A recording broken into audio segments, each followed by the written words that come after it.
નમસ્કાર ખેડૂત મિત્રો, ખેડૂત પેની અંદર આપ સર્વેનું હાર્દિક અને ભાવભર્યું સ્વાગત કરું છું. મિત્રો, આજે એટલે કે બોટાદની અંદર અમે ગઢડા રોડ ઉપર એક ખેડૂત મિત્રની વિઝિટ ઉપર આવ્યા છીએ. હવે મિત્રો, આ ખેડૂતની વિઝિટ ઉપર આવવાનું કારણ એ છે કે એમને 2025ની અંદર ઉનાળામાં ખેડૂત પેની અંદર એમના જે કોઈ પડા હતા એની અમારા સજેશન એટલે કે અમારી માહિતી પ્રમાણે જમીન ચકાસણી ખેડૂત પેમાં કરાવેલી હતી. તો મિત્રો, આજે આપણે આ વિડીયોના માધ્યમ દ્વારા જે આપણી સામે જે ખેડૂત મિત્ર ઊભા છે એમની પાસે થોડો ઘણો ફીડબેક જાણશું કે જમીન ચકાસણી કરાવવાથી એમના જે કોઈ સિઝનેબલ પાકની અંદર જે કોઈ વાવેતર કરવામાં આવ્યું હતું એની અંદર પાયાના ખાતરો ખેડૂત પેની ભલામણ દ્વારા કઈ રીતે આપવામાં આવ્યા હતા, એનું માપ શું રાખવામાં આવ્યું હતું અને એમને શું શું ફાયદો થયો હતો એના વિશે આજે આપણે ટૂંકી ચર્ચા કરવાના છીએ મિત્રો. તો હવે સૌ પ્રથમ એમનું આપણે નામ જાણશું. હવે આપનું નામ જણાવો. હરેશભાઈ અમરસિંહભાઈ મેર. હરેશભાઈ અમરસિંહભાઈ મેર. હવે તમારો મોબાઈલ નંબર પણ સાથે સાથે જણાવો. 72 42 તો મિત્રો, હવે એમના મુખેથી આપણે જાણીએ કે એમને એમની ટોટલ કેટલી જમીનનું જમીન ચકાસણી કરાવી હતી. મિત્રો, આપણે એમની પાસે જાણીએ. હવે તમે તમારા કેટલા પડાની ખેડૂત પેમાં જમીન ચકાસણી કરાવી હતી? મેં મારા 2 પડામાં જમીનની ચકાસણી કરાવી હતી. બરાબર. ઉનાળામાં કરાવી હતી. બરાબર છે. અને કામ પણ સારું છે. અને મારે મિક્સ માઇક્રોન્યુટનની ઉણપ આવી હતી. બરાબર. એટલે મેં ગમે ત્યારે દવાનો છંટકાવ કર્યો. બરાબર. મિક્સ માઇક્રોન્યુટનની દવાનો છંટકાવ સાથે કર્યો હતો. બરાબર. અને બહુ યોગ્ય લાગ્યું. અને જમીન ચકાસણી મારા માટે બહુ સારી છે. મારે 30% દવામાં ઘટાડો થયો છે. બરાબર. 30% ખાતરમાં ઘટાડો થયો છે. બરાબર છે. અને બહુ ખેડૂત પેની યોગ્ય માહિતી છે. બરાબર. અને એની માહિતી મુજબ હું હાલું છું. બરાબર. અને જમીન ચકાસણી કર્યા બાદ મને એનો ખૂબ ખૂબ આભાર પણ માનું છું. બરાબર છે. અને બહુ કામ સારું છે. મારે કપા ઓલા વર્ષ કરતાં આ વખતે બધું વરસાદના કારણે મોડું હતું, પણ બધાય પડખેવાળા કરતાં મારે બહુ સારો કપા થયો છે. બરાબર છે. 30 મણ તૂર થઈ છે સૂકી. બરાબર છે. અને 40-50 મણ લીલી તોન થઈ છે. બરાબર. એટલે મને બહુ ખૂબ આગ્રહ છે. અને હું આ વર્ષે પણ જમીન ચકાસણી કરવાનો છું. બરાબર. અને જમીન ચકાસણી કરવાનું હું ખેડૂતને પણ કહું છું કે ઉનાળામાં જમીન ચકાસણી કરી લો. બરાબર. એટલા માટે સારું છે. આપણા મંતવ્ય પ્રમાણે વર્ષમાં એકવાર જમીન ચકાસણી કરાવવી જોઈએ. હવે હું ખેડૂતને કહું છું, એકવાર જમીનની ચકાસણી કરો ને કરો મારા વાલા. બરાબર છે. હા. હવે આમ જોવા જઈએ તો તમે ખેડૂત પેની અંદર જમીન ચકાસણી થાય છે એવી તમને જાણ કોઈ ખેડૂત મિત્ર દ્વારા થઈ હતી કે ખેડૂત પેના ઓનલાઈન જે કોઈ યુટ્યુબ વિડીયો હોય, ઇન્સ્ટા વિડીયો હોય કે મિત્રો કોઈ ફેસબુક પેજ હોય તો તમને કઈ રીતે જાણ થઈ હતી? અથવા તો મિત્ર આપણે ખેડૂત તમને ફિલ્ડમાં ખેડૂત પેની ટીમ આવેલી એના દ્વારા જાણ થઈ હતી તો કઈ રીતે થઈ હતી તમને? ફિલ્ડમાં આવ્યા હતા માણસો, એના ઉપર જાણ થઈ હતી અને ફોન પણ આવ્યો હતો. બરાબર. પછી હું ના દવા પણ લેતો હતો. એટલે શરૂઆતમાં પછી એમને કહી દીધું આ વખતે જમીન ચકાસણી કરશો એમ. બરાબર. પછી મેં ઉનાળામાં કરાવી હતી. બરાબર. એટલે જમીન ચકાસણી કરાવતા તમે આમ અંદાજે કેટલા વર્ષથી તમે ખેતી સાથે જોડાયેલા છો? 3-4 વર્ષથી ખેતી સાથે જોડાયેલો છું. 3-4 વર્ષથી ખેતી સાથે જોડાયેલા છો તો પાયાની અંદર જે ખાતરો જે કોઈ પાકમાં નાખવાના હોય એ તમે આડેધડ નાખતા હતા. બરાબર છે.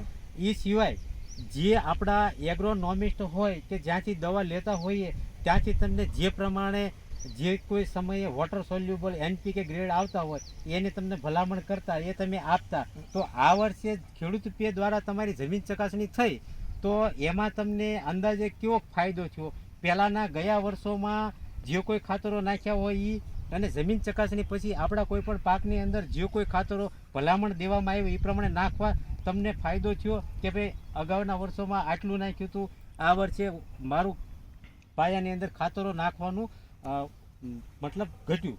હા, ઘટ્યું 100% ઘટ્યું. અને એટલું ઘટતા તમને એનો ઘટાડાનો ફાયદો એક તો મળી ગયો. ફાયદો થયો. એ સિવાય તમારા પાકની અંદર ગયા વર્ષોમાં જે કોઈ ઉત્પાદન મળતું હોય એની કરતા ઉત્પાદન વધ્યું કે ઘટ્યું? ના, વધ્યું.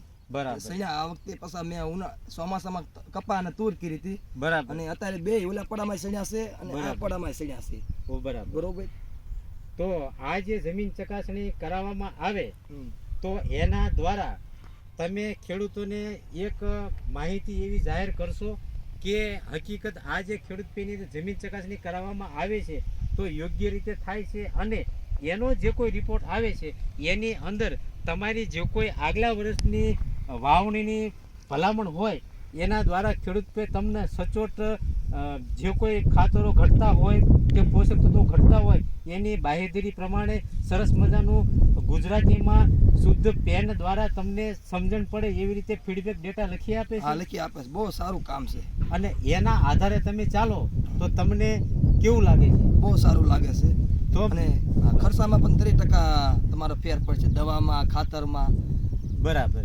હવે બીજી વાત એ પણ જણાવવા જાઉં છું કે જમીન ચકાસણી કર્યા પછી અગાઉના વર્ષોમાં તમારા જે કોઈ પાકની અંદર સુકારા જેવો કોઈ પ્રોબ્લેમ દેખાતો હોય એમાં તમને હવે રાહત મળી કે શું થયું? રાહત મળે. નકર તો ઓલા વર્ષે મારે 70% સુકારો હતો, બરાબર. આ વખતે 30% છે, પણ ઓલા વર્ષે પણ એ પ્રમાણે હાલીશ ને બરાબર. એટલે લગભગ સંશોધન થઈ જશે પાકું. બરાબર. તો જે જમીન ચકાસણી કર્યા પછી ખેડૂત પેની ટીમ દ્વારા તમને જ્યારે યોગ્ય વિઝિટો કરવામાં આવે છે એના અનુસંધાને તમે ચાલો છો તો તમારા કોઈ પણ પાકની અંદર તમને સુકારો છે, જાંબુડીઓ છે કે કોઈ પણ પોષક તત્વોની ઉણપ હોય તો એમાં તમને સમજાવીને ડોઝીસ આપવામાં આવે છે. આપે છે, કમ્પ્લીટ આપે છે.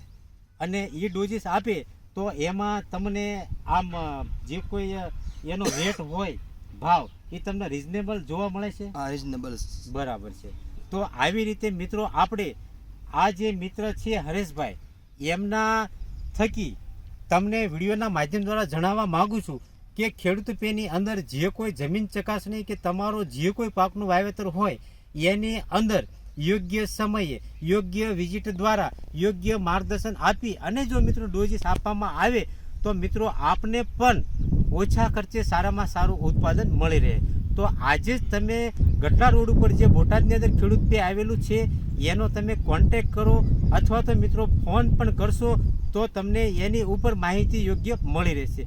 જે ફોન નંબર તમને 90 81 81 38 81 છે એની ઉપર માહિતી આપવામાં આવશે મિત્રો.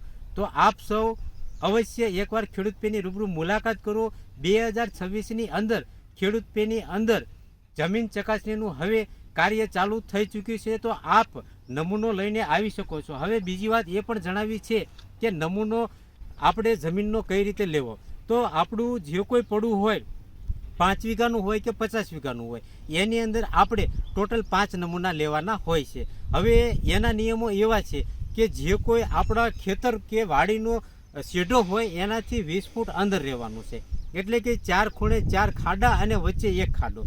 હવે તમને એવો પ્રશ્ન થતો હોય કે આ જે ખાડા છે એની આજુબાજુમાં જો આપણો કોઈ સુકારો આવતો હોય તો તમે એક્સ્ટ્રા પણ 1 ખાડો ખોદી શકો છો. હવે એ ખાડો આપણે વી આકારનો ખોદવાનો હોય છે, એટલે કે 6 થી 7 ઇંચ જેટલો ઊંડો ખોદવાનો હોય છે અને એની જે કોઈ માટી નીકળતી હોય એ મિત્રો આપણે દૂર કાઢી નાખવાની છે. હવે બીજું શું છે કે જે વી આકારે ખાડો આપણે ખોદેલો છે એની જે કોર હોય એ કોરથી ખોતરીને 400 થી 500 ગ્રામ જેટલી એક ખાડામાંથી માટી લેવાની છે અને એ માટી લઈ એટલે કે ટોટલ 5 થી 6 ખાડા હોય તો કિલોની સમથિંગ માટી થતી હોય એ લઈ અને મિત્રો તમારે ખેડૂત પેની અંદર આવવાનું છે.